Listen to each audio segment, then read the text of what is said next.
você dá repertório motor para aquela criança quando necessitar, ela não tenha só aqueles movimentos escassos que são geralmente repetitivos, é isso? Perfeito.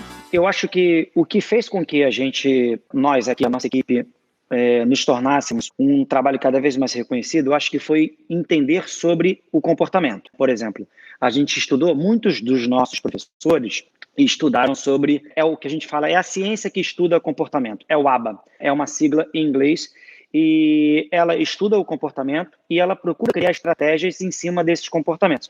A gente precisa entender que aquele movimento estereotipado, ele é, muitas das vezes, apenas a ponta de um iceberg. Como você pode dizer isso, Rodrigo? Aquele movimento estereotipado, ali, essa criança chegou, por exemplo, na porta de uma loja de brinquedos. Como eu falei, do barulho.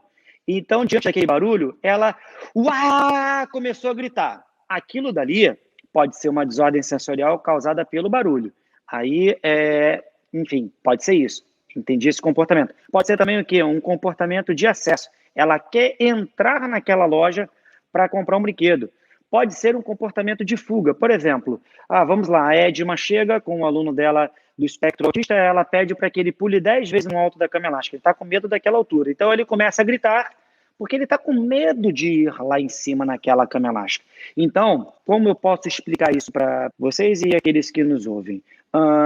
A gente buscou e busca até hoje entender e estudar sobre o comportamento e criar estratégias a fim de minimizar aqueles tipos de situações que muitas das vezes vão trazer a essa pessoa uma desorganização muito grande. Posso dar o exemplo aqui assim, a criança, ela trabalha em 3 pontos: zona de conforto, e a zona de conforto a respeito do público que a gente está falando, na maioria das vezes ele não aprende nada. Ele está aqui, né, estereotipado, como eu disse, ele está blindado aqui, ele não está nem um pouco atento com o que está acontecendo no entorno dele. Então ele está balançando aqui esse objeto, zona de conforto. Ele não aprende nada, não forma novas conexões neuronais. Zona de aprendizado é onde eu chego, eu dou um chapéu para ele que ele estava estereotipado e dou uma função, amplio o repertório motor dele, e já citei aqui também os benefícios que pode trazer a ele, não só motores, mas sociais, enfim.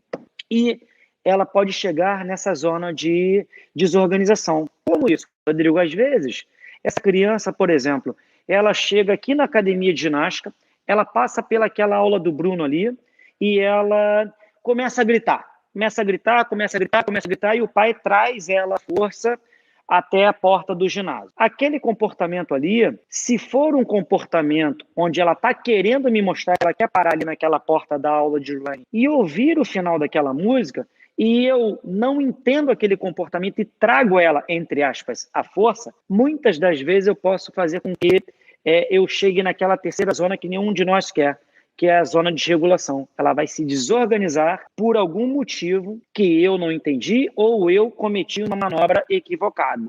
Entende?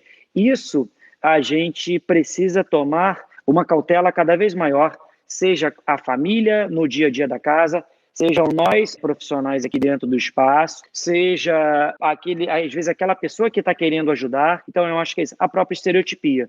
Se a gente entende essa estereotipia como uma autorregulação, é um momento onde ela está buscando uma regulação e eu bloqueio aquele movimento, consequentemente eu não estou ajudando ela a se autorregular, muito pelo contrário, eu estou bloqueando.